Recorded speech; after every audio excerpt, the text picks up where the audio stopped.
These are the 4 key things men test in women while they're dating. This is something that I believe every woman is curious about, how men test women. But first, let me clarify something. Men do not purposefully test women. Now, that may seem difficult to believe. After all, a lot of men's conduct appears to be pushing their limits and your patience. Most of the time, he's reacting to feelings he doesn't fully comprehend. Most of the time, he's just trying to find out where he stands with you.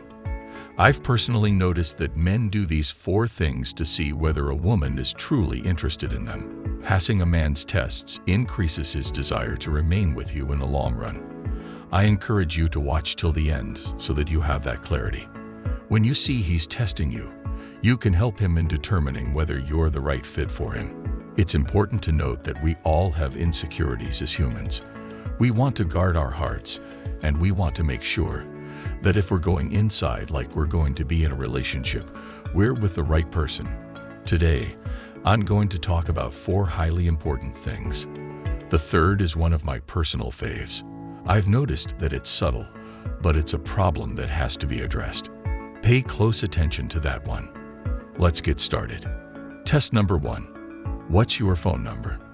This is one of those tests that might be challenging. First and foremost, his goal in asking for your phone number is to get it. It's not that complicated, but he knows he'll get a specific reaction from a certain type of woman. A woman who is in great demand and admired in the sexual marketplace, for example, will not just give him her phone number.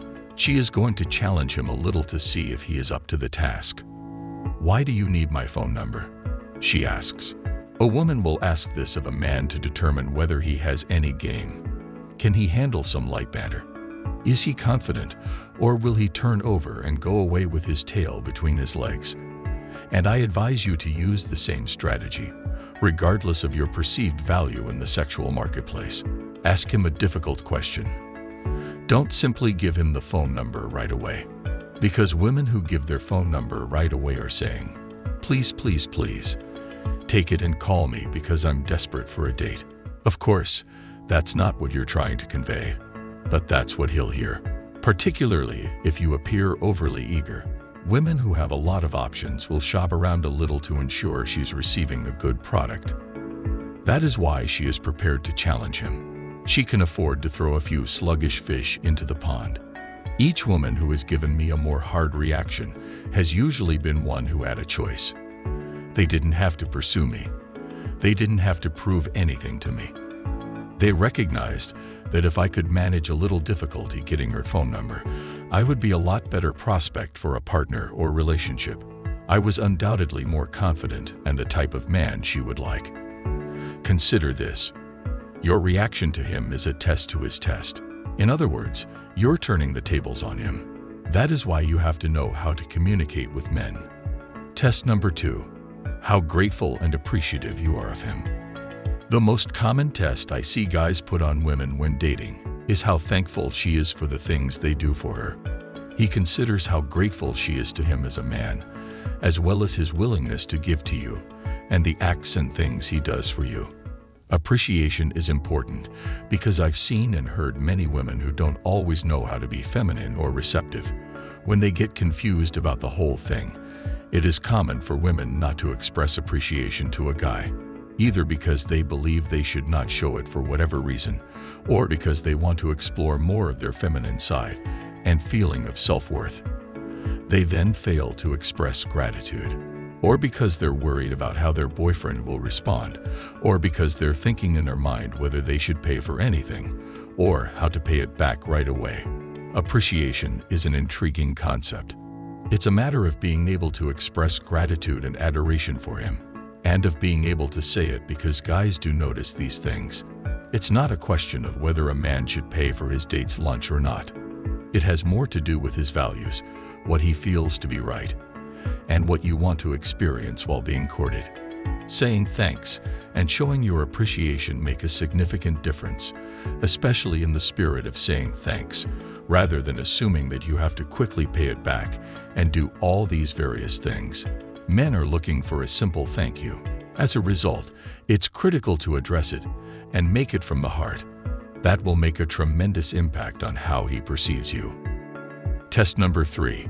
Whether you try to control him. The third thing men look for in a woman is if she is trying to control him or his life, freedom, and independence. If a man says you're trying to control him, he feels trapped.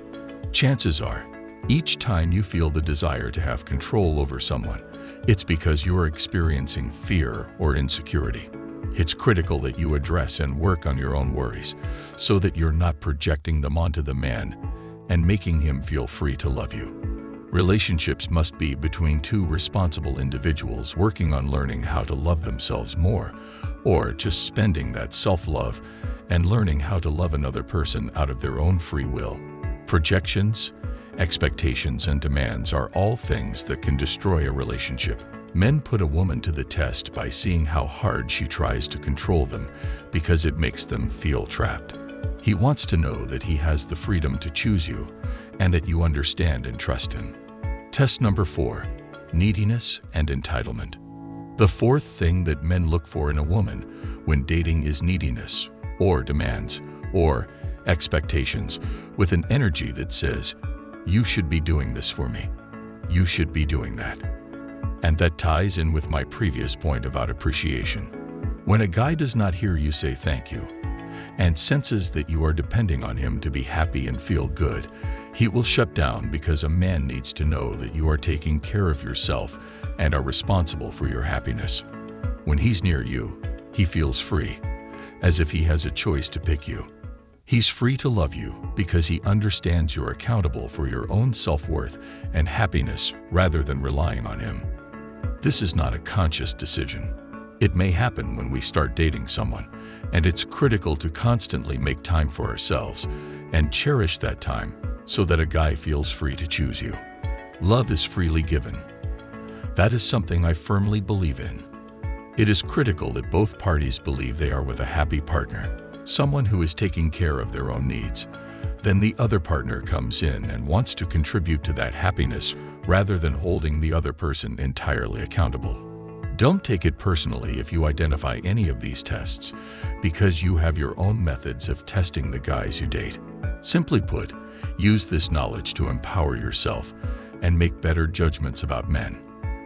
Ladies, how have you dealt with guys who put you to the test? Let us know in the comments below. If you love this video, please give it a thumbs up and share it with your friends so that we may continue to make them. For more videos like this, subscribe and remember to turn on the notification bell. Also, be sure to check out our other videos. Thanks for watching.